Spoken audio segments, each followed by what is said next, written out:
Mughal traditions of succession.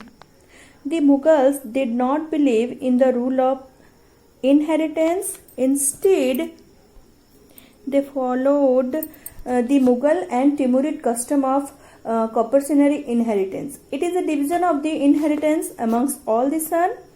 Mughal prince rebelled against their fathers, overthrew them, and captured power. However, Mughal rulers campaigned constantly against rulers who refused to accept their authority. The Mughals became powerful only when many other rulers joined them voluntarily. The Rajputs are a good example of this. Many of them married their daughters into Mughal families, then they received high positions, but many resisted this as well.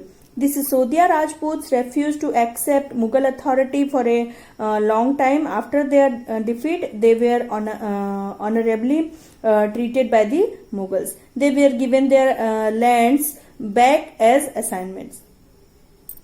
The careful balance between defeating opponent kings and chieftains enabled the Mughals to expand their kingdoms, but it was difficult to keep this balance all the time. Aurangzeb insulted Shivaji when he came to accept Mughal authority.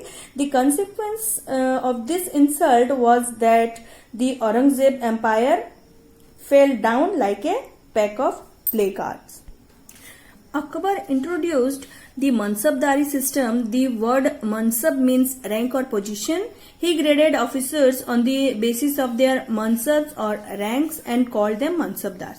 The rank of a Mansabdar determined his salary and his responsibilities in the army.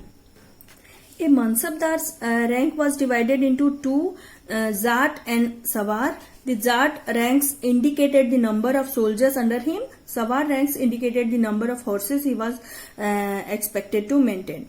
The salary of a Mansabdar was calculated on the basis of both his Jat and Sawar rank. It could be given in cash or by assigning him a Jagir, from which the taxes would be equal to his salary as per his rank. The rank of a Mansabdar was not hereditary. When a Mansabdar died, his Jagir was taken away and given to someone else with the same rank. In those times, land and trade were the two main sources of revenue for the state. Akbar's land revenue policy was framed by Raja Todar Mal, who was his revenue minister. He introduced a new land revenue policy which came to be known as Todar Mal's Bandobast.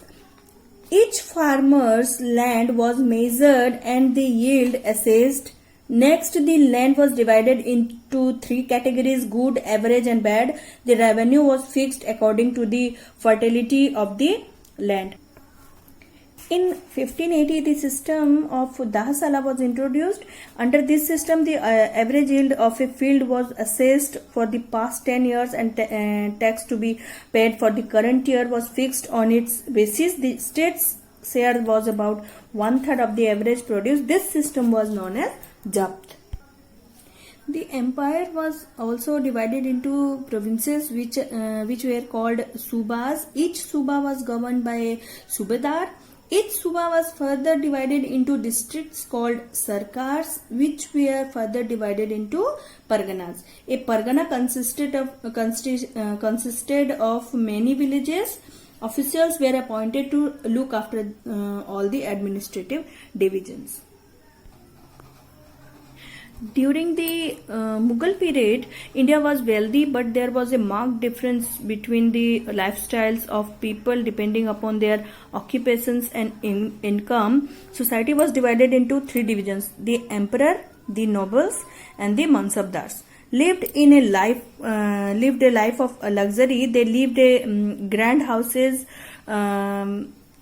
wore expensive clothes, and generally enjoyed a life of plenty. The merchants and the artisans belonged to the second division. They worked hard, made good profit, and led a comfortable life.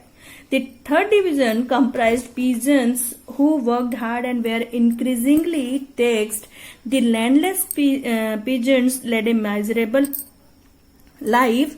They lived in houses with no furniture, ate simple food, and wore plain cloths. The pigeons with land had plows and bullocks. They gave a variety of crops, paid revenue, and led a better life than the landless pigeons. The Mughal period was an age of magnificence because of the progress it witnessed in art, architecture, literature, and music. The Mughals built a huge empire and continued to rule over a large part of India despite some orthodox policies of Aurangzeb. But after Aurangzeb's death in 1707, the Mughal Empire started to decline. The Mughals after him are called the later Mughals, who were weak rulers. Slowly the empire began to shrink and completely ended in 1857. Bahadur Shah Zafar was the last Mughal emperor in India. So students, this is your fourth chapter. Have a good day. Thank you.